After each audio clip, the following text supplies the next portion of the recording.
Saja kita membuka hari ini Alkitab kita dari 1 Samuel pasal yang ke-31.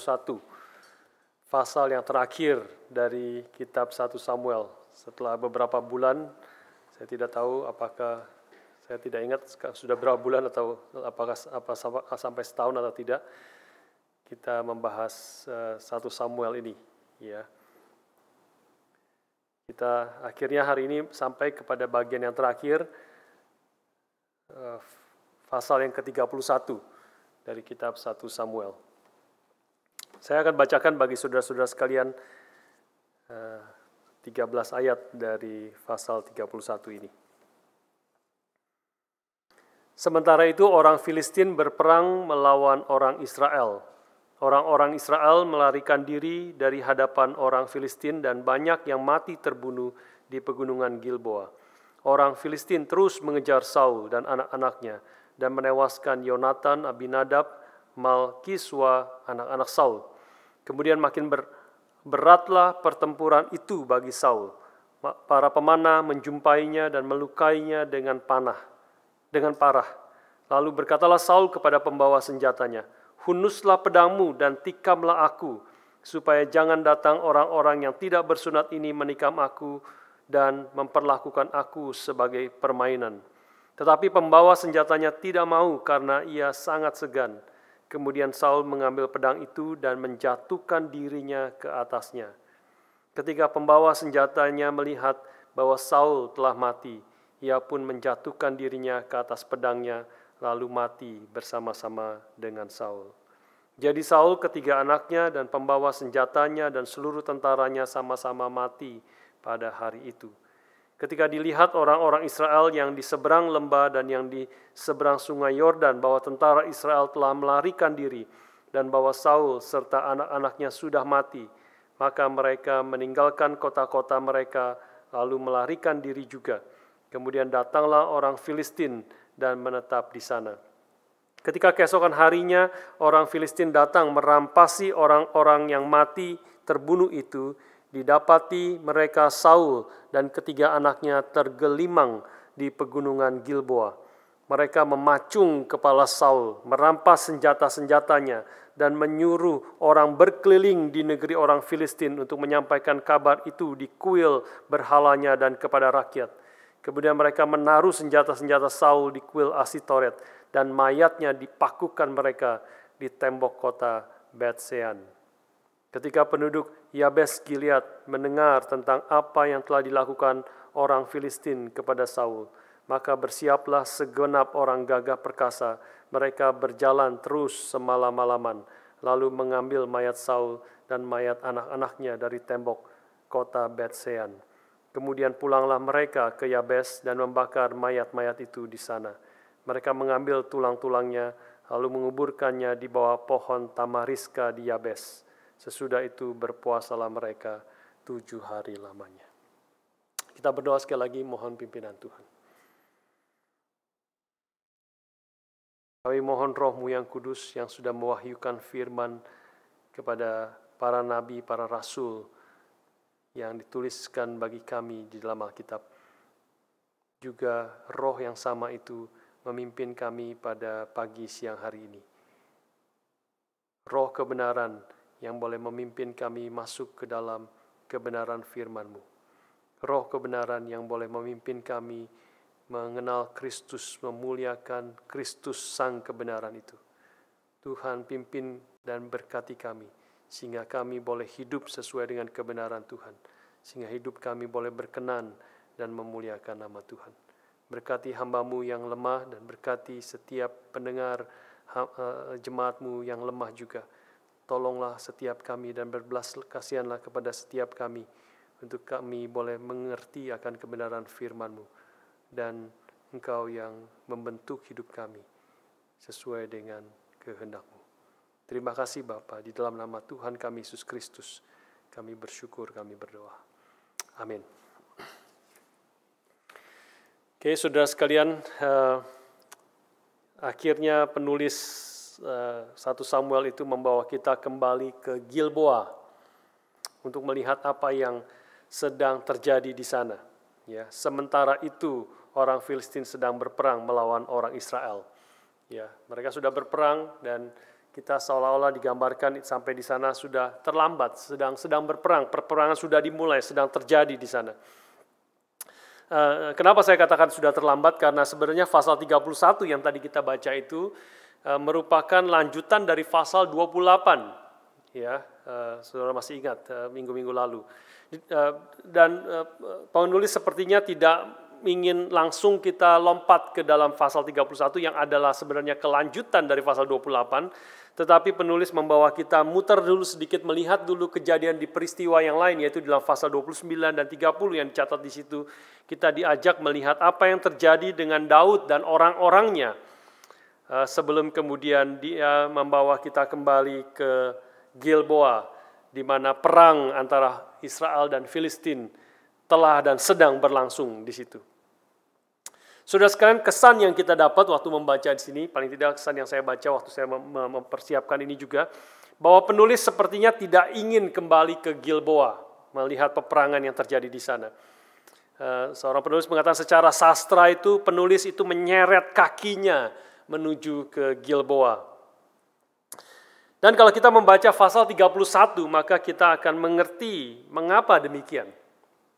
Seperti tadi kita baca, ini adalah pasal yang sangat sedih, pasal yang sangat tragis, pasal yang sangat gelap khususnya bagi orang Israel. Pasti penulis 1 Samuel adalah orang Israel. Yang langsung dikatakan di dalam ayat pertama B khususnya, orang-orang Israel melarikan diri dari hadapan orang Filistin dan banyak yang mati terbunuh di pegunungan Gilboa. Langsung dari ayat pertama menggambarkan gambaran yang tragis, gambaran yang sedih, gambaran yang sangat gelap, menyatakan orang Israel melarikan diri di hadapan orang Filistin dan sebenarnya kata banyak bahkan tidak ada di dalam bahasa aslinya, dan orang-orang Israel melarikan diri dari hadapan orang Filistin dan mati terbunuh di pegunungan Gilboa. Jadi ini adalah gambaran yang sangat menyedihkan dan tragis di dalam gambaran pasal dan seluruhnya pasal 31. Ayat yang pertama memberikan introduksi atau summary daripada seluruh apa yang akan diceritakan dengan lebih detail di dalam ayat-ayat selanjutnya. Kontras dengan pasal 29 dan 30 sebelumnya, kita di situ melihat pertolongan Tuhan 2 kali kepada Daud di Afek dan di Ziklag. Tetapi di sini kita membaca seluruh pasal di sini tidak ada pertolongan dan kelepasan dari Tuhan. Yang adalah orang-orang Israel lari, yang adalah orang-orang Israel dikejar oleh orang Filistin. Mereka tertangkap, mereka dibunuh, mereka terluka mati, dan khususnya Saul itu akhirnya dipenggal kepalanya dan mayatnya digantung di tembok Bet-Sean. Saudara sekalian, ini gambaran jelas yang bersifat gelap dan tragis, dan kita mengerti mengapa seolah penulis tidak ingin buru-buru masuk ke dalam peristiwa yang sedang terjadi di pegunungan Gilboa ini. Saudara sekalian, namun di dalam kisah yang boleh disebut tragedi ini, kita tetap bisa belajar kebenaran-kebenaran yang penting. Ya, bahkan mungkin saya pikirkan kalau sudah mengingat minggu lalu, Vikaris Eugene berkhotbah tentang kematian, bahkan justru di dalam kematian, ketika kita memikirkan kematian seperti pengkhotbah 7 ayat 2 yang mengatakan lebih baik pergi ke rumah duka daripada pergi ke rumah pesta. Karena disitulah akhir daripada manusia. Karena disitulah waktu kita memikirkan tentang kematian, tentang tragedi, tentang akhir dari hidup manusia, maka sesungguhnya kita semakin berbijaksana dan mengerti bagaimana kita harus hidup. Hanya ketika kita mengerti akan dan mengerti apa itu kematian, maka kita boleh mengerti apa itu arti daripada kehidupan sesungguhnya. Saudara sekalian, karena itu saya ajak kita memikirkan paling sedikit ada 4 hal yang kita boleh belajar, kebenaran-kebenaran yang penting yang kita boleh pikirkan melalui peristiwa yang sangat tragis di dalam kehidupan Israel dan khususnya keluarga daripada Saul. Yang pertama, saudara sekalian, kebenaran yang pertama yang kita boleh belajar adalah kita boleh melihat di sini adalah kesetiaan seorang hamba Tuhan.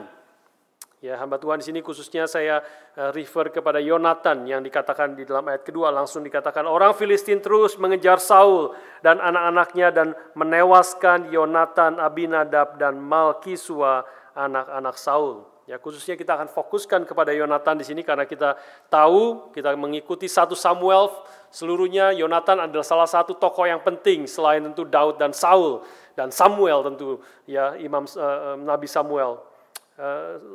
Yonatan adalah sepanjang 1 Samuel itu digambarkan dengan secara positif. Tidak ada bahkan hal yang negatif tentang diri Yonatan. Ya, dan kita boleh melihat meskipun dia adalah putra mahkota yang seharusnya menggantikan Saul, ayahnya yang adalah raja Israel pada waktu itu, dia rela mendukung Daud yang dia tahu telah dipilih Allah menggantikan ayahnya. Dia tidak pernah sekalipun mengkhianati Daud meskipun sebenarnya banyak kesempatan-kesempatan yang dia bisa lakukan untuk mengkhianati Daud.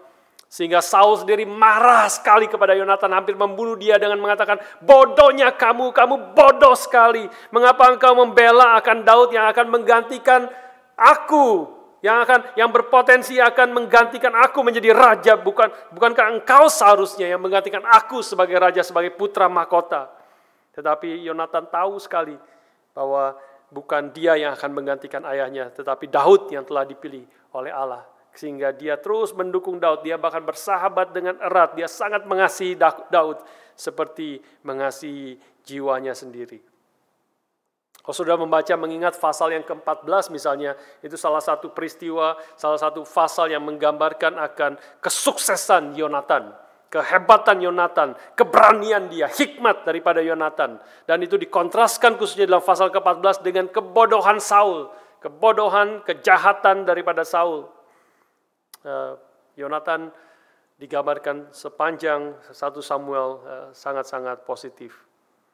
Namun di dalam keadaan demikian, bahkan ketika Saul sudah ingin membunuh, beberapa kali dia mencoba membunuh anaknya sendiri karena kemarahan dia kepada anaknya yang terus mendukung akan Daud yang mengancam kedudukan dia. Tapi kita membaca sepanjang 1 Samuel juga, Yonatan juga tidak pernah mengkhianati ayahnya. Dia terus setia mendampingi akan ayahnya. Dan di dalam bagian ini kita membaca dia terus setia berperang di samping ayahnya sampai dia mati. Saudara sekalian, mungkin ada di antara kita yang akan bertanya melihat hidup Yonatan bahwa mengapa Tuhan membiarkan Yonatan mengalami hidup yang demikian. Seumur hidupnya dia setia, dia benar, dia tidak pernah mengkhianati Daud, dia tidak pernah mengkhianati ayahnya. Dia adalah putra mahkota, dia punya keberanian, punya segala kelebihan, tetapi berakhir sepertinya sangat tragis. Berakhir dia mati berperang di samping ayahnya. Mengapa Tuhan tidak mengizinkan Yonatan meneruskan ayahnya Saul menjadi raja Israel? Bukankah dia sebenarnya layak menjadi raja Israel? Dia memiliki kapasitas, dia memiliki keberanian, dia memiliki akan wisdom untuk memimpin Israel.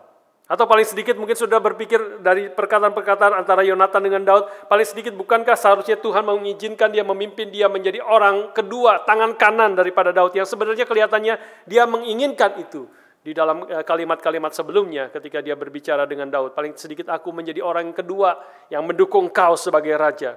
Tapi itu pun tidak diizinkan oleh Tuhan. Saudara sekalian, ini adalah pertanyaan yang wajar. Ya, tetapi juga sebenarnya menyatakan suatu problem yang mendasar dari pertanyaan-pertanyaan ini.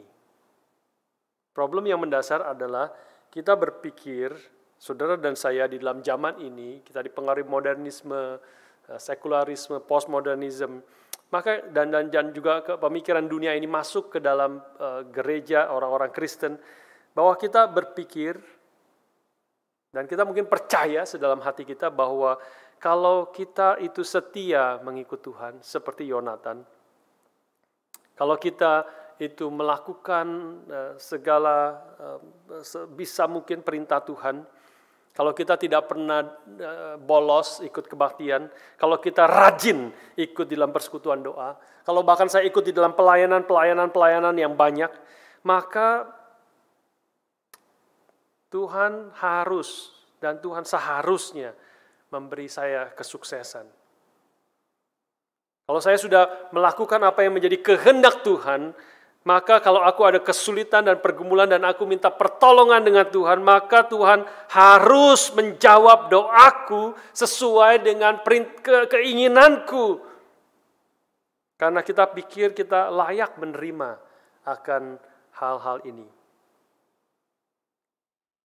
Saudara sekalian, tetapi Yonatan mengerti dengan benar, dan ini menjadi pelajaran bagi kita. Bahwa Yonatan mengerti bahwa kerajaan yang dia layani bukanlah kerajaan milik ayahnya, juga bukan kerajaan milik dia. Tapi yang dia layani adalah kerajaan Allah. Ini adalah kerajaan milik Allah, the kingdom of God. Sehingga Allah lah yang berhak memberikan kepada siapa saja yang dia ingin berikan untuk menjadi pemimpin, menjadi raja, menjadi orang-orang yang dihormati di dalam kerajaannya. Yonatan tahu sekali bahwa panggilannya adalah untuk setia melayani raja di atas segala raja. Di dalam kapasitas apapun, di dalam keadaan apapun. Itulah tugas dan panggilan dia. Meskipun dia tidak mendapatkan apa yang sepertinya dunia pikir itu yang seharusnya diterima oleh orang yang setia melayani di dalam kerajaan Allah. Meskipun dunia melihat hidup seperti demikian adalah tragis kalau kita membaca seluruh hidup Yonatan, maka sesungguhnya di hadapan Tuhan ketika Yonatan dengan sadar, setia mengerjakan apa yang Tuhan kehendaki tanpa dia harus mendapatkan apa yang dunia pikir dia harus dapatkan dengan segala apa yang dia sudah lakukan. Dunia akan mengatakan kehidupan yang tragis seperti demikian. Setia, hidupnya benar, berkenan kepada Tuhan, melakukan segala hal yang seharusnya dia lakukan, tetapi dia berakhir dengan kematian. Dunia akan mengatakan itu adalah hidup yang tragis, tetapi firman Tuhan jelas tidak mengatakan demikian. Firman Tuhan mengatakan pasti Yonatan ketika bertemu dengan Tuhan, maka Tuhan akan berkata, "Hai hambaku yang baik dan setia. Kau telah setia dengan apa yang kau dipercayakan, maka masuklah, bersukacitalah bersama-sama dengan kebahagiaan Tuanku." Saudara sekalian, ini seorang penafsir Alkitab mengatakan bahwa kalau Yonatan hidup dengan setia dan mengerjakan apa yang Tuhan tempatkan di dalam posisi dia, di dalam keadaan dia, dan dia tidak merebut apa yang memang dia tidak bisa ambil, sehingga dia melepaskan itu dan kemudian masuk ke dalam kerajaan Allah, satu kerajaan yang tidak bisa diambil daripada dirinya.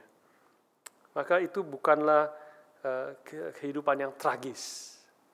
Dale Davis mengatakan demikian.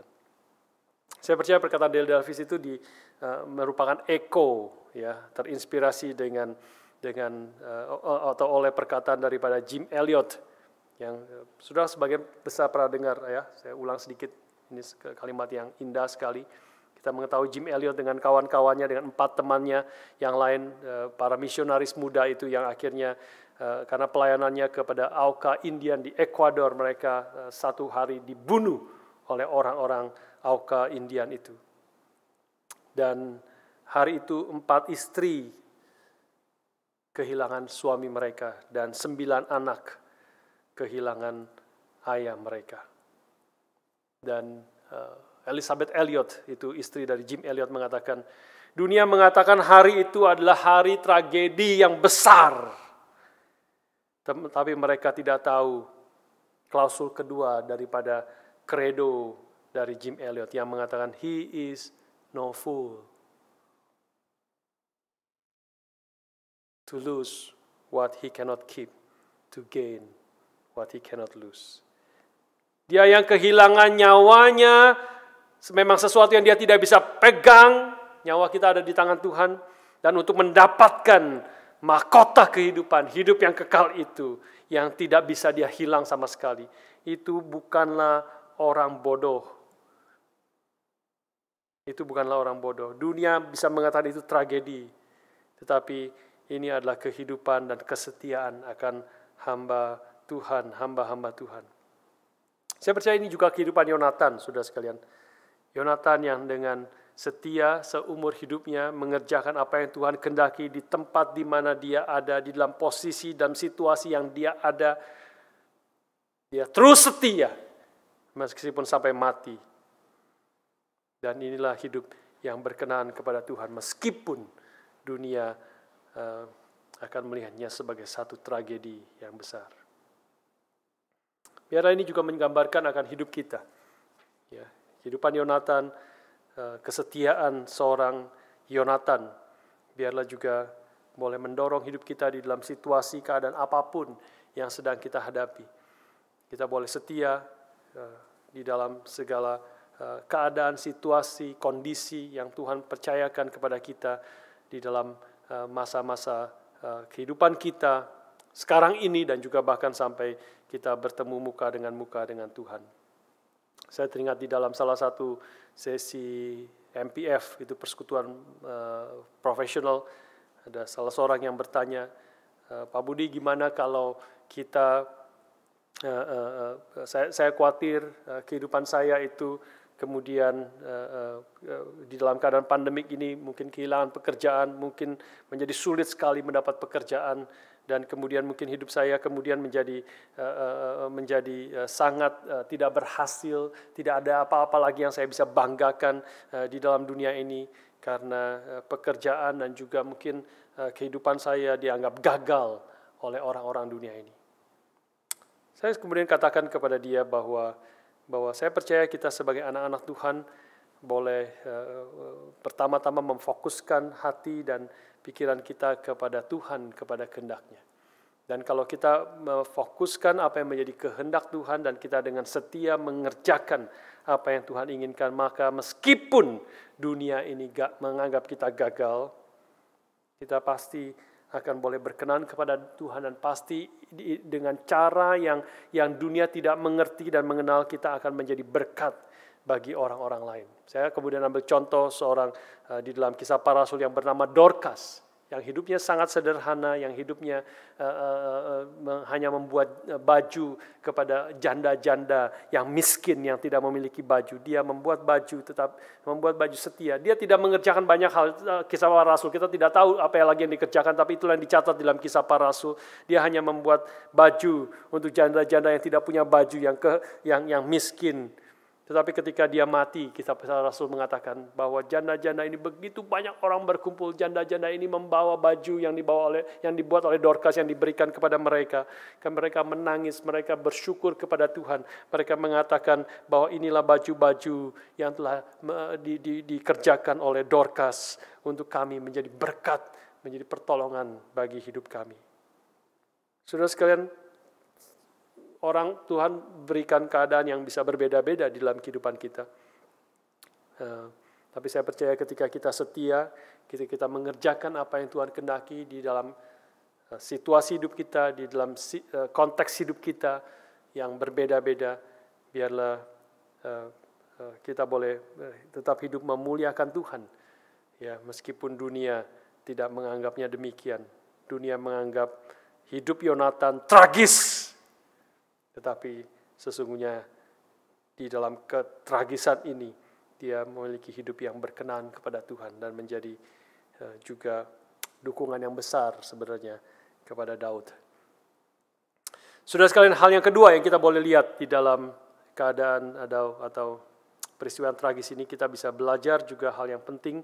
Ini sesuatu yang sebelumnya mungkin kita sudah belajar, tetapi kita melihat aspek yang sedikit berbeda, ya, yaitu bahwa firman Tuhan itu tidak mungkin gagal. Ya, kita sudah mengerti akan bagian ini. Tetapi kita boleh melihat sekali lagi di dalam peristiwa yang tragis ini. Kita melihat kembali ayat yang ke-6 misalnya. Ayat ke-6 menggambarkan peristiwa yang sangat gelap dan menyedihkan ini. Jadi Saul, ketiga anaknya, dan pembawa senjatanya dan seluruh tentaranya sama-sama mati pada hari itu. Itu menyimpulkan tragisnya, gelapnya peristiwa ini. Seluruh orang Israel termasuk rajanya hari itu adalah mati. Tapi saudara sekalian, kalau kita melihat kalimat ini, maka kita akan tahu apa yang terjadi di sini sebenarnya adalah penggenapan perkataan Tuhan yang Tuhan sudah katakan. Baru beberapa pasal sebelumnya, pasal 28 ayat 19. Ketika Samuel yang dipanggil rohnya itu, kita percaya itu adalah Samuel, Tuhan izinkan Samuel berkata-kata, mengatakan perkataan firman Tuhan. Pasal 28 ayat 19, Samuel di situ berkata, juga orang Israel bersama-sama dengan engkau akan diserahkan Tuhan ke dalam tangan orang Filistin. Dan besok engkau serta anak-anakmu, dia berbicara kepada Saul, dan besok engkau serta anak-anakmu sudah ada bersama-sama dengan daku. Juga tentara Israel akan diserahkan Tuhan ke dalam tangan orang Filistin. Persis sekali apa yang dikatakan Tuhan melalui Samuel. Hari itu terjadi, pasal 31 terjadi, Saul, anak-anaknya, dan seluruh tentara yang bersama dengan Saul, itu mati pada hari itu. Saudara sekalian, ini meskipun ini adalah penggenapan yang menyedihkan, ya, bahwa hari itu seluruh Saul dengan keluarganya dan Israel itu mati, tetapi kalau kita bisa melihat bahwa kalau kebenaran tentang penghukuman, perkataan yang menghakimi Tuhan kepada Saul itu pasti terjadi, sudah terjadi, dan tidak ada yang tidak terjadi, maka kita juga boleh percaya dengan segenap hati bahwa perkataan Tuhan yang menyatakan kebaikan juga pasti, bahkan lebih lagi kalau kita tadi membaca pembacaan Alkitab kita. Maka lebih lagi kalau perkataan hukuman Tuhan itu sudah terjadi, pasti terjadi.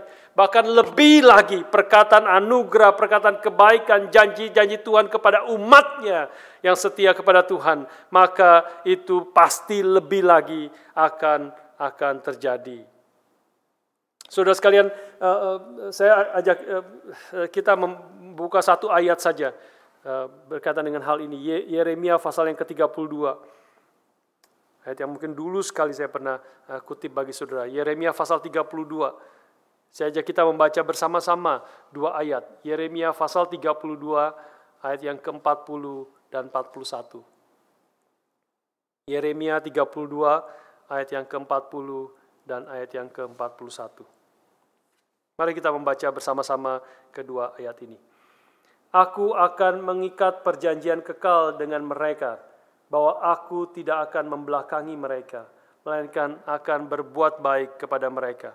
Aku akan menaruh takut kepadaku di dalam hati mereka, supaya mereka jangan menjauh daripadaku. Aku akan bergirang karena mereka untuk berbuat baik kepada mereka, dan aku akan membuat mereka tumbuh di negeri ini dengan kesetiaan, dengan segenap hatiku, dan dengan segenap jiwaku. Wah, ini janji, salah satu janji Tuhan. Tentu konteksnya kepada Israel dan juga berlaku bagi kita.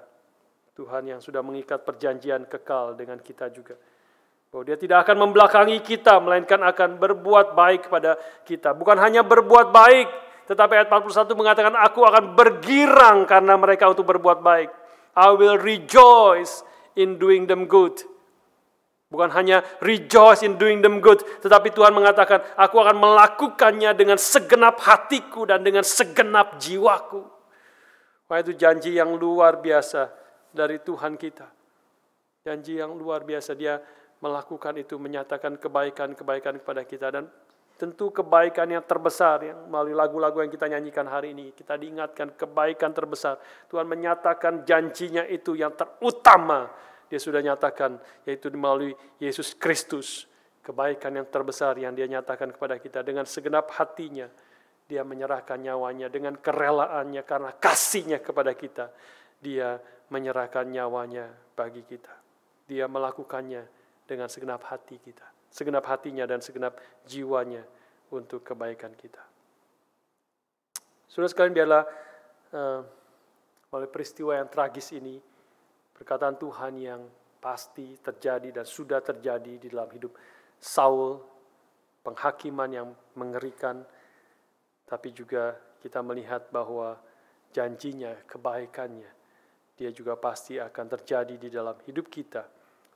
Dan saya percaya banyak di dalam hidup kita, sepanjang hidup kita sampai hari ini, ada banyak hal kalau kita mengingat, kalau kita menghitung, banyak pertolongan kebaikan Tuhan dalam hidup kita. Dan kita mengalami betul akan perkataan Tuhan kalau Dia yang tidak menyayangkan anaknya sendiri yang tetapi telah menyerahkannya bagi kita. Bagaimana mungkin Dia tidak menyerahkan segala sesuatu bagi kita bersama-sama dengan Dia. Dia telah memberikan banyak hal yang baik bagi kita. Pertolongan-pertolongan Tuhan yang membuat kita boleh beribadah, boleh melayani Tuhan, boleh hidup, melakukan apa yang menjadi kehendak Tuhan, boleh memberi kepada nafkah kepada keluarga kita, boleh mendidik anak-anak kita, boleh mengasihi, boleh mengalami banyak pertolongan kebaikan Tuhan.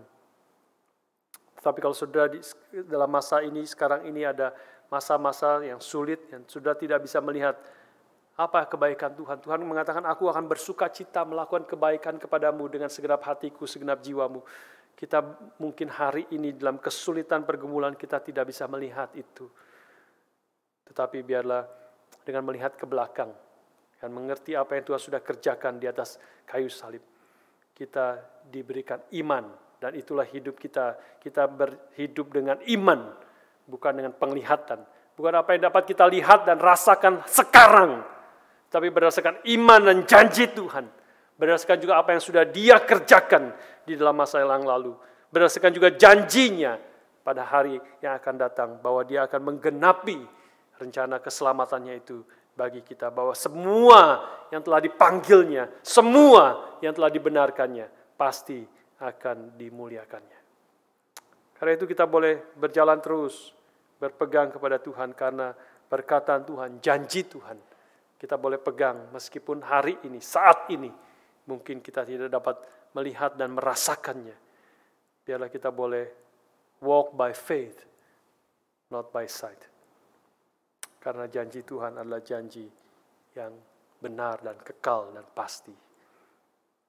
Itu hal yang kedua yang kita boleh belajar di dalam kesempatan hari ini. Dan yang ketiga, kita masuk bahwa oleh apa yang terjadi, melalui bagaimana penulis 1 Samuel ini menuliskan akan peristiwa-peristiwa ini, kita juga boleh melihat akan apa yang harus menjadi fokus kita di dalam semua hal yang kita lakukan, dan khususnya mungkin di dalam hal-hal tragedi atau kesulitan dan pergumulan yang sedang kita hadapi. Apa yang harus menjadi fokus kita di dalam semuanya itu. Ayat 8 hingga ayat 10 saya bacakan sekali lagi bagi saudara sekalian. Ketika keesokan harinya, orang Filistin datang merampasi orang-orang yang mati terbunuh itu. Didapati mereka Saul dan ketiga anaknya tergelimang di pegunungan Gilboa. Mereka memacung kepala Saul, merampas senjata-senjatanya, dan menyuruh orang berkeliling di negeri orang Filistin untuk menyampaikan kabar itu di kuil berhalanya dan kepada rakyat. Kemudian mereka menaruh senjata-senjata Saul di kuil Asitoret, dan mayatnya dipakukan mereka di tembok kota Bet-Sean.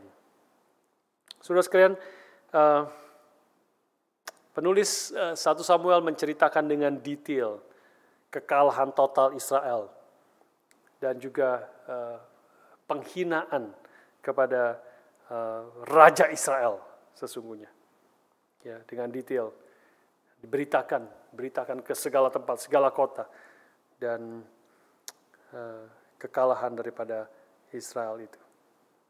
Tetapi kita tahu, saudara sekalian, di dalam Perjanjian Lama juga di dalam konteks ini khususnya, kita tahu bahwa perang antara orang Israel dengan orang bangsa manapun, termasuk di sini bangsa Filistin, orang-orang Filistin, kita tahu peperangan mereka selalu bukanlah hanya peperangan antara Israel dengan bangsa-bangsa lain. Tetapi kita tahu segala peperangan orang Israel adalah peperangan antara Tuhan atau Allah orang Israel dengan Allah atau ilah orang-orang daripada musuh daripada Israel. Kalau saudara mengingat akan pertempuran antara Musa dengan Firaun di Mesir, maka itu adalah bukan hanya pertempuran antara Musa dengan Firaun, tapi pertempuran antara Yahweh yang memanggil Musa dengan ilah-ilah dewa-dewa daripada Firaun, gitu, orang-orang Mesir. Ketika Musa melempar tongkat Allah itu, tongkat daripada Harun itu, yang kemudian berubah menjadi ular, maka orang-orang ahli-ahli sihir orang Mesir juga mengatakan, kau melakukan itu, kami juga bisa. Dan mereka melempar tongkat-tongkat mereka menjadi ular-ular juga. Tetapi kemudian kita melihat bahwa ular daripada tongkat Musa itu kemudian memakan ular daripada tongkat-tongkat daripada ahli-ahli sihir daripada Mesir itu. Itu mau menyatakan bahwa ini bukan hanya peperangan antara Musa dengan Firaun, ini adalah peperangan daripada Yahweh yang mengutus Musa dengan dewa-dewa orang-orang Mesir. Demikian juga di sini, saudara sekalian. Tetapi di sini yang terjadi adalah kebalikannya. Yang terjadi adalah Israel kalah, Saul mati, ya. Saul kemudian dipenggal kepalanya dan dikirim, ditaruh di kuil Asitoret senjata-senjatanya, dan juga mayat daripada Saul itu dipakukan di tembok kota Bet-Sean. Saudara sekalian, apa artinya? Artinya adalah orang Filistin mau mengatakan Yahweh itu sudah kalah. Yahweh tidak mampu melindungi raja yang diurapinya. Yahweh itu telah dikalahkan. Maka kalau ini digambarkan, mereka sengaja orang Filistin berkeliling beritakan kabar-kabar ini. Ya, kalau ada koran Filistin, ada Philistine Times, maka akan judulnya pasti Yahweh is loser. Yahweh sudah dikalahkan. Saudara sekalian, inilah sebabnya penulis mencatat dengan detail untuk menggambarkan kalau orang Israel dan umat Tuhan yang membaca bagian ini, membaca kisah yang sangat tragis dan kekalahan orang Israel, Saul dan kepalanya dipenggal dan sebagainya, maka pasti umat Tuhan dan orang Israel itu merasakan sedih yang mendalam. Karena bukan hanya Israel yang kalah, tetapi Yahweh yang dipermalukan. Dan penulis sebenarnya ingin bertanya kepada kita di sini adalah, apakah ketika kita membaca bagian ini juga menimbulkan kesedihan yang mendalam dari hati saudara dan saya. Saudara sekalian, penulis ingin mengajarkan kepada kita apakah yang menjadi fokus dalam pergumulan yang kita hadapi. Yaitu, apakah kehormatan dari nama Tuhan itu menjadi hal yang paling utama, yang ada di dalam pikiran kita, di dalam hati kita paling dalam, di dalam segala kesulitan, pergumulan yang kita hadapi. Saudara sekalian, ini yang penulis ingin ajarkan kepada kita di dalam segala kesulitan, pergumulan, dan bahkan tentu di dalam seluruh hidup apa yang kita kerjakan, katakan, dan hidupi. Maka kehormatan nama Tuhan itu seharusnya hal yang utama di dalam pikiran dan di dalam seluruh fokus tindakan kita. Ada satu contoh yang indah dari seorang yang bernama Esther Edward Burr. Ini Esther Edward Burr adalah anak dari Jonathan Edwards, ya, yang memiliki suami bernama Aaron Burr. Aaron Burr ini adalah seorang yang sangat terhormat di dalam hidupnya, dalam zamannya. Dia adalah presiden Princeton College dan juga bukan hanya seorang yang pintar, tetapi juga seorang yang memiliki kerohanian yang sangat baik. Tetapi dia kemudian mati pada umur 41 tahun. Dan Esther, istrinya ini, begitu sedih dan khawatir dan bergumul berat di dalam keadaan ini. Tetapi kemudian dia menulis satu surat kepada orang tuanya, Jonathan Edwards dengan istrinya, orang tua dia, yang menyatakan akan apa yang sebenarnya menjadi concern utama di dalam kesulitan dan pergumulan dia. Dia mengatakan demikian. Oh, orang tuaku, saya takut bahwa apa yang akan saya lakukan itu membawa celah atau dishonor bagi nama Tuhan. Tidak, lebih baik aku mati sekarang juga daripada membawa celah bagi nama Tuhan yang kudus. Orang tua yang aku kasihi, aku memohon berdoalah bagi putrimu ini. Putrimu yang sedang mengalami kesedihan yang mendalam. Dan berdoalah juga bagi anak-anakku yang kehilangan ayah mereka. Saudara sekalian, inilah akan dari surat yang singkat ini, kutipan suratnya ini, kita mengerti bahwa di dalam kesedihan, di dalam pergumulan yang berat yang dialami oleh Esther Edwards ini, maka hal yang utama, hal yang dia pikirkan adalah dia tidak mau membawa cela bagi nama Tuhan. Kalau saudara mengingat akan Mazmur 73, saya ajak kepada saudara mungkin membuka bagian yang terakhir ini, Mazmur 73, Mazmur yang adalah pergumulan dari yang berat dari seorang pemazmur. Mazmur 73, kita lihat beberapa ayat dari Mazmur 73 ini.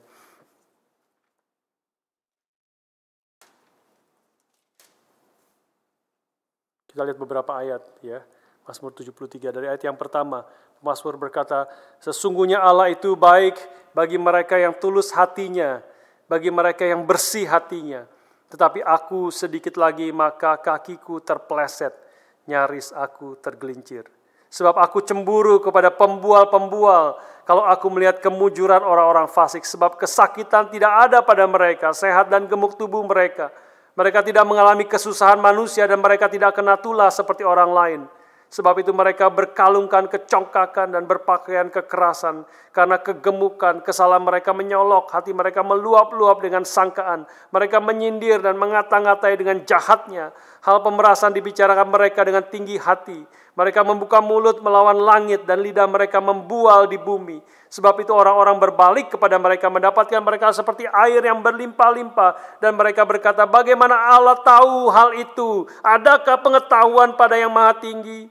Sesungguhnya itulah orang-orang fasik, mereka menambah harta benda dan senang selamanya. Sia-sia sama sekali aku mempertahankan hati yang bersih dan membasuh tanganku tanda tak bersalah. Tetapi namun sepanjang hari aku kena tulah dan kena hukum setiap hari. Sudah sekali ini jelas pergumulan yang berat bagi seorang anak Tuhan. Yang melihat hidupnya taat, hidupnya bersih, hidupnya berkenan kepada Tuhan, tetapi dia kena tulah, kesulitan demi kesulitan setiap hari. Dan dia melihat orang fasik yang melawan Tuhan, yang tidak memperdulikan Tuhan. Hidupnya sepertinya lancar, hidupnya sepertinya baik, hidupnya bersenang-senang dan bersuka cita, tambah gemuk. Dan mereka berkata, tidak ada Tuhan, di mana Tuhan? Tidak peduli kepada Tuhan, tetapi hidup mereka terus lancar. Dan mereka, pemazmur susah sekali mengalami akan kesulitan itu. Dia mulai protes, dia mulai marah, dia mulai tidak senang, dia mulai gelisah di dalam hatinya. Tetapi ayat ke-15 menahan dia. Saudara sekalian, seandainya aku berkata, aku mau berkata-kata seperti itu, maka sesungguhnya aku telah berkhianat kepada angkatan anak-anakmu. Jadi ini yang menahan dia.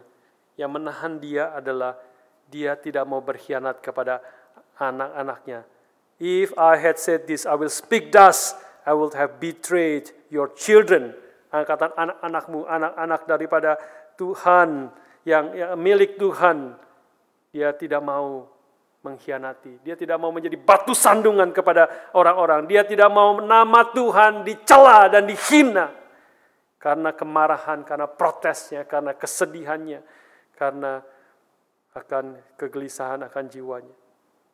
Dan dia kemudian memang sulit. Ayat 16 mengatakan, tetapi ketika aku bermaksud untuk mengetahuinya, mengerti, mengapa ini boleh terjadi dalam hidupku, dia berusaha untuk mengetahui hal itu menjadi kesulitan di mataku.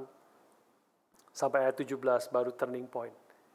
Sampai aku masuk ke dalam tempat kudus Allah dan memperhatikan kesudahan mereka. Datang mendekat kepada Allah dan baru mengerti segala kesulitan, segala orang fasik yang senang itu. Mengerti dari sudut pandang Allah. Apa yang Tuhan sedang kerjakan. Apa yang sedang bagaimana Tuhan melihatnya. Dan dia boleh mendapat kelegaan dan kekuatan yang begitu besar. Saudara sekalian, tapi sebelum turning point itu, hal yang menahan dia. Hal yang menahan dia sampai dia datang kepada Allah dan melihat kesudahan apa yang terjadi seluruhnya. Hal yang yang membawa dia tidak melakukan kejahatan, menahan dia tidak mengatakan hal-hal yang melawan Tuhan, tidak membawa dia meninggalkan Tuhan adalah kehormatan nama Tuhan. The honor of God's name. Dia tidak mau nama Tuhan dihina. Dia tidak mau menjadi batu sandungan bagi anak-anak umat Tuhan yang lain. Dia tidak mau menjadi batu sandungan. Dia tidak mau nama Tuhan dihina oleh umat Tuhan yang lain. Nama Tuhan, kemuliaannya, kehormatan nama Tuhan itu yang membuat dia menahan diri untuk tidak melakukan hal yang berlawanan dengan kehendak Tuhan. Dan itu mendorong dia datang mendekat kepada Tuhan. Sampai aku masuk ke dalam tempat kudus Allah dan memperhatikan kesudahan mereka. Dan kalimat selanjutnya, ayat 18 sampai ayat 28, memberikan baru ini jalan yang benar. Mengerti segala sesuatu dari sudut pandang Tuhan. Saudara sekalian, biarlah ini juga menjadi sesuatu yang menjadi fokus utama di dalam segala hal yang kita lakukan. Ya, dan khususnya di dalam segala tragedi, kesulitan, pergumulan yang sedang kita hadapi. Kehormatan nama Tuhan, itulah yang dipertaruhkan di dalam seluruh hal yang kita kerjakan. Biarlah dan orang-orang yang menjaga, menghormati Tuhan, menempatkan kehormatan nama Tuhan di atas segala-galanya. Orang-orang demikian adalah orang-orang yang juga akan dihormati oleh Tuhan. Itulah perkataan firman Tuhan, itulah perkataan daripada kutipan yang menceritakan akan kehidupan film The Chariots of Fire. Saya lupa siapa namanya. Chariots of Fire itu seorang misionaris ya yang juga ahli dan juga jago lari, ya, jago lari, dan dia akhirnya terus masuk ke Olimpik. Eric Liddell itu, dan kemudian dia seorang Kristen yang sungguh-sungguh menghormati Tuhan, dan dia jago lari, dan dia terus berkompetisi menjadi lari sprinter, lari yang paling bergengsi di dalam atletik, yaitu 100 meter, dan dia terus di dalam kompetisi sebelumnya dia terus yang paling utama, paling penting, paling cepat. Tetapi ketika dia akhirnya sampai final Olimpik, itu adalah impian dari seluruh pelari, impian dari seluruh atlet yang berlari menjadi juara 100 meter. Itu adalah atlet yang paling bergengsi di dalam seluruh atletik yang ada. Tetapi dia kemudian beberapa hari sebelum final itu dia dikasih tahu bahwa finalnya akan dilakukan hari Minggu. Dan dia langsung katakan, saya tidak akan ikut lari pada hari Minggu itu. Karena itu adalah hari perhentian, hari aku beribadah kepada Tuhan. Aku tidak bisa ikut berkompetisi pada hari Minggu itu. Wah, dia dicaci maki. Sudah pernah mendengar mungkin cerita ini sebagian. Dia dicaci maki oleh negaranya, dicaci maki oleh rekan-rekannya, oleh pelatihnya, oleh semua orang. Dia dihina, koran-koran di negaranya, dia dari Inggris, dan ditulis bahwa ini adalah pengkhianat. Ini adalah pengkhianat bangsa. Ya, bagaimana dia boleh sudah berjuang dan sudah berapa banyak juga uang yang dia habiskan untuk melatih dia menjadi olimpian, ya, atlet olimpik, dan kemudian berjuang, dan dia sudah berjuang juga sampai mencapai puncaknya sebagai seorang atlet. Tetapi tinggal satu langkah lagi. Dan kemungkinan besar dia akan juara karena sebelum-sebelumnya waktunya dia yang paling cepat. Dia tidak mau ikut kompetisi karena itu hari Minggu. Maka seluruh koran-koran di Inggris pun mencaci maki dia. Tetapi tidak, dia hormati. Dia akan menempatkan akan nama Tuhan itu di tempat yang paling utama. Kehormatan nama Tuhan. Dia menghormati nama Tuhan di atas segala-galanya. Maka dia tetap bersikukuh. Dia tidak akan ikut kompetisi 100 meter itu. Tapi dia ikut kompetisi kalau tidak salah yang 200 meter atau 400 meter. Dia ikut yang itu karena itu bukan hari Minggu. Maka dan biasanya jarang sekali orang yang lari cepat 100 meter itu adalah larinya sprint. Yaitu lari cepat luar biasa. Tetapi biasanya orang yang lari sprint cepat itu tidak bisa bertahan lama, tidak punya endurance yang panjang. Untuk lari jarak yang lebih jauh itu sulit sekali sebenarnya. Tapi dia kemudian ikut yang lari 200 atau 400 meter kemudian. Dia ikut dan kemudian dia akhirnya justru berhasil menjadi juara di jarak yang lebih jauh itu. Sebelum dia bertarung di tempat yang 200 atau 400 meter itu, ya, dia bertarung, maka seorang memberikan secari kertas kepada dia sebelum dia bertarung. Secari kertas itu kutipan dari ayat Alkitab, bahwa those who honor God, God will honor him. Bahwa orang yang menghormati nama Tuhan, maka Tuhan akan menghormati dia.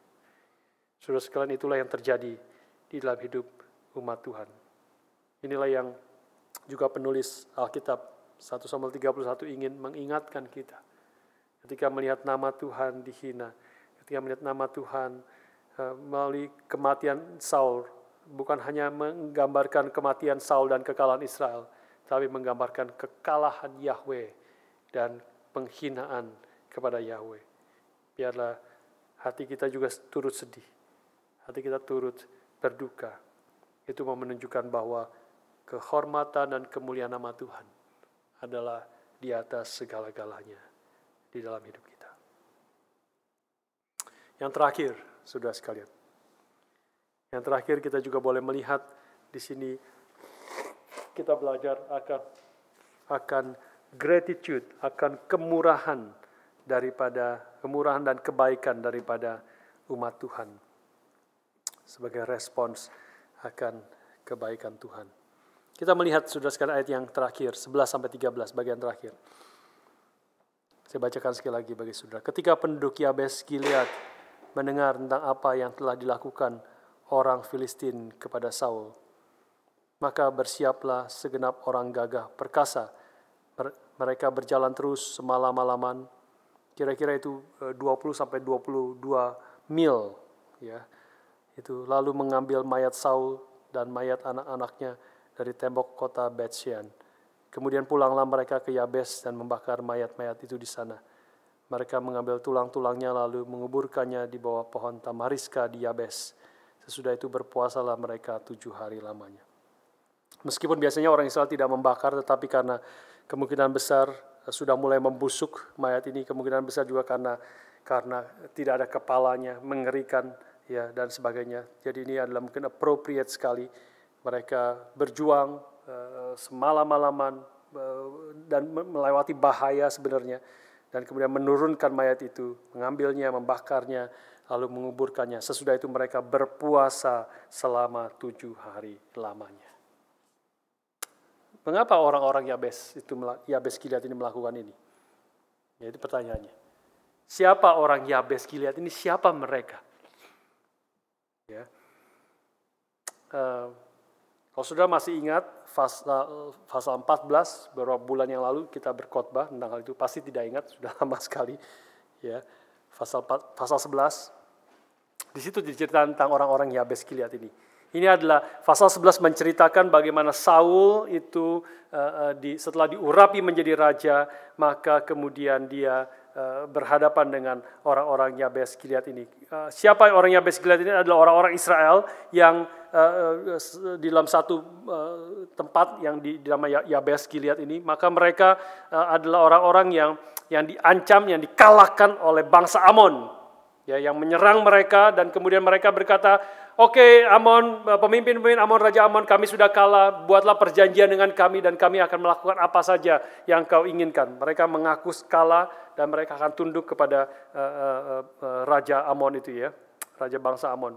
Maka Raja bangsa Amon mengatakan, "Oke, kalau kamu mau kita mengadakan perjanjian supaya kami tidak menghabisi kamu, dengan satu syarat. Saya setuju buat perjanjian dengan satu syarat, yaitu kami harus mencungkil mata setiap penduduk Yabes Gilead."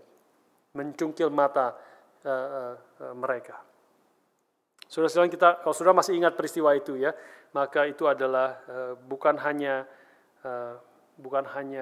mereka mengalahkan Yabes Gilead, tetapi mereka ingin menghina akan penduduk Yabes Gilead. Maka disitulah kita mendengar pasal 11, mereka kemudian melaporkan itu. Ada orang yang memberitahu kepada Saul.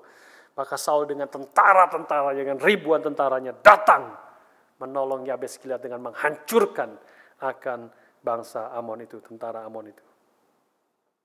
Jadi penduduk Yabes Gilead adalah orang-orang yang tidak lupa apa yang telah dikerjakan Saul bagi mereka.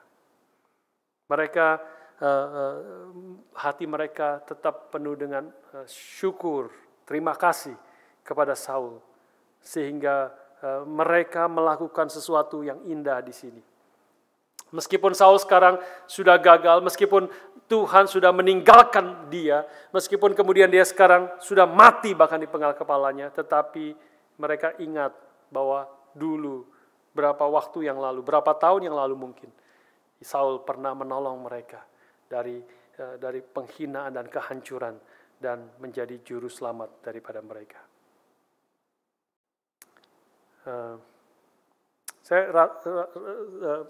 Ini adalah bagian terakhir, sesungguhnya adalah satu-satunya hal yang baik, ada terang, secerca terang dari seluruh pasal yang sangat gelap ini. Yaitu ada gratitude, dari hati yang bersyukur dari penduduk Yabes Gilead kepada apa yang dikerjakan oleh Saul. Biarlah kita boleh belajar di sini juga tentang gratitude. Jangan terbalik, saudara sekalian. Kadang-kadang kita yang kita ingat, yang kita sering ingat adalah justru kita ingat kesalahan orang lain. Ya, orang yang bersalah kepada kita. Saya lagi pikir kenapa kita? Saya rasa itu semua kita ya, semua manusia itu kita sering kali kalau ketika orang bersalah kepada kita, apalagi orang yang menyakiti hati kita ingatnya lama sekali, bertahun-tahun kita akan bawa itu. Ya, kemarahan kita, sakit hatinya kita tidak akan lupa. Kayaknya itu menusuk sangat dalam, begitu dalam hati kita. Tapi kalau orang berbuat baik kepada kita, ya, berbuat baik, menolong kita, melakukan kebaikan, kita sering lupa. Kita sering lupa kebaikan orang lain. Ya, ini saya rasa itu satu sikap yang bukan yang Tuhan inginkan. Ya, di sini adalah Tuhan menginginkan kita melalui bagian terakhir ini, menginginkan kita punya hati yang penuh syukur, ya, penuh hati yang terima kasih, yang ketika kita hati yang penuh syukur itu akan menggerakkan kita melakukan sesuatu yang baik, yang indah, meski mungkin tidak mengubah keadaan apa-apa. Tetapi ada hati yang bersyukur itu mendorong kita untuk melakukan hal yang baik, dan tentu syukur yang terbesar adalah ketika Tuhan kita Yesus Kristus sudah mati untuk menebus dosa kita.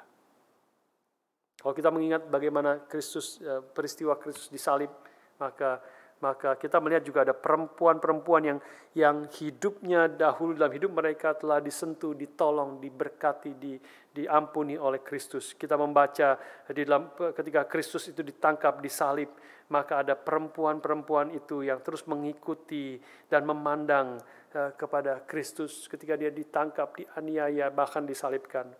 Meski mereka tidak dapat berbuat apa-apa, tapi mereka terus mengikuti dan memandang kepada Kristus. Mereka juga adalah perempuan-perempuan yang dicatat dalam Markus, melihat di mana Yesus dikubur, waktu diturunkan dan dikuburkan Yesus. Mereka terus memandang, meski mereka tidak dapat berbuat apa-apa, tapi mereka juga datang, ada di situ, menyaksikan akan di mana Yesus dikubur. Sehingga di hari Minggu pagi, ya, hari pertama dari minggu itu mereka bangun pagi-pagi dan datang ke kubur itu untuk membawa rempah-rempah untuk mengurapi akan tubuh Yesus. Meskipun mereka tidak tahu bagaimana mereka bisa mengurapi rempah-rempah itu ke tubuh Yesus karena ada batu yang tertutup, yang besar. Mereka tidak tahu, tapi mereka harus datang, harus mengerjakan itu. Saudara sekalian, itulah gratitude.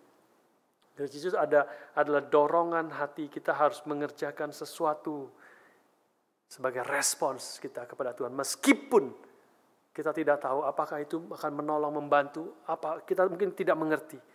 Tapi kita tetap mengerjakan itu. Gratitude tidak melupakan sang raja. Bahkan ketika sang raja itu telah mati. Itu terjadi di sini, dalam Yabes Gilead. Ya, meskipun seperti sudah terlambat, sudah tidak berdampak apa-apa, tetapi ada satu hal yang baik, yang indah, yang tetap harus dikerjakan oleh hati yang penuh dengan ucapan syukur. Saudara sekalian, biarlah ini juga terjadi di dalam hidup kita. Ya, tentu kita hal-hal yang kita kerjakan tentu belum tentu bisa mengubah dan memberi dampak ya, kepada keadaan situasi yang ada. Tetapi biarlah ketika kita hati yang penuh dengan syukur, kita harus mengerjakan, ingin mengerjakan dan meresponi akan panggilan Tuhan di dalam hidup kita. Dan itulah hal yang kita boleh belajar di tengah-tengah juga segala kesulitan, pergumulan, hal-hal yang gelap dalam bagian ini. Kita belajar perlu mempunyai hati yang penuh dengan ucapan syukur, gratitude kepada Tuhan. Dan kalau kita mengerti kebaikan-kebaikan itu, kita juga boleh menyatakan kebaikan Tuhan itu dengan mengasihi dan melakukan kebaikan kepada saudara-saudara kita. Saudara-saudara kita yang bergumul, yang mengalami kesulitan. Ada banyak saudara-saudara kita yang bergumul, mengalami kesulitan dalam saat-saat seperti ini, pandemik, dengan segala dampaknya. Maka semampu mungkin kita mengerjakan. Semampu mungkin kita menyatakan kebaikan Tuhan yang kita sudah alami. Itu menyatakan melalui kebaikan kita kepada orang-orang di sekeliling kita. Inilah yang Tuhan kita inginkan untuk kita hidupi di dalam masa-masa seperti ini. Oke, saudara sekalian, kita akan mengakhiri akan 1 Samuel ini pada hari ini. Dan secara singkat review sedikit bahwa 1 Samuel adalah kitab yang penuh dengan kegagalan sebenarnya. 1 Samuel 31 ini memberi kita gambaran juga bahwa banyak kegagalan pemimpin Israel. Mulai dari pertama, kalau sudah ingat, Hofni dan Finehas, imam-imam itu juga gagal di dalam kepemimpinan mereka. Saul kemudian sebelumnya sudah ditolak menjadi raja. Orang-orang Israel gagal karena mereka menginginkan akan raja seperti bangsa-bangsa lain. Dan ketika Saul dipilih, akhirnya pun dia menjadi pemimpin yang gagal. Dan hari ini kita membahas terakhir adalah hancurnya Saul dengan anak-anaknya. Seluruhnya mati dan dikalahkan. Tetapi ini adalah kerajaan Allah. Ya, dan Allah Yahweh itu tidak akan tinggal diam. Dia akan bekerja, dan dia bekerja secara ajaib, secara di luar daripada pikiran manusia, di luar daripada apa yang bisa dilihat manusia, karena Tuhan melihat hati dan dia telah memilih gembala yang akan menjadi raja, yang akan memimpin Israel, menyatakan kemuliaan Allah, menyatakan kebesaran akan namanya di dalam kehidupan dia. Dan itulah yang akan kita renungkan di dalam 2 minggu lagi, mulai 2 minggu lagi, dan minggu-minggu ke depan, bulan-bulan ke depan kita akan melanjutkan ke dalam 2 Samuel. Dia melihat bagaimana the shepherd king, yaitu Daud, itu akan kita belajar lebih banyak lagi dan melihat bayang-bayang Kristus di dalam seluruh akan kehidupan Daud. Kita berhenti sampai di sini, biarlah kita boleh terus bertumbuh di dalam kebenaran firman Tuhan. Mari kita berdoa bersama-sama.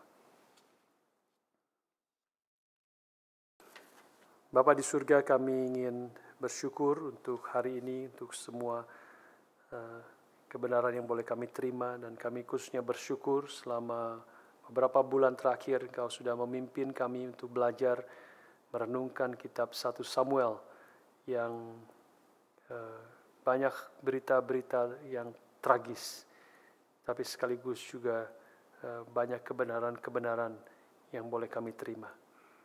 Banyak keindahan dan pekerjaan Tuhan, bahkan di tengah segala kegagalan daripada manusia. Engkau terus bekerja, Engkau terus memimpin, Engkau terus berkarya. Tuhan, ajar kami untuk setia dan hidup berfokus untuk memuliakan Tuhan, dan kehormatan nama Tuhan biarlah ada di dalam pikiran kami yang paling utama, yang mengarahkan seluruh apa yang kami katakan, kerjakan, dan hidupi di dalam kesehari-harian kami.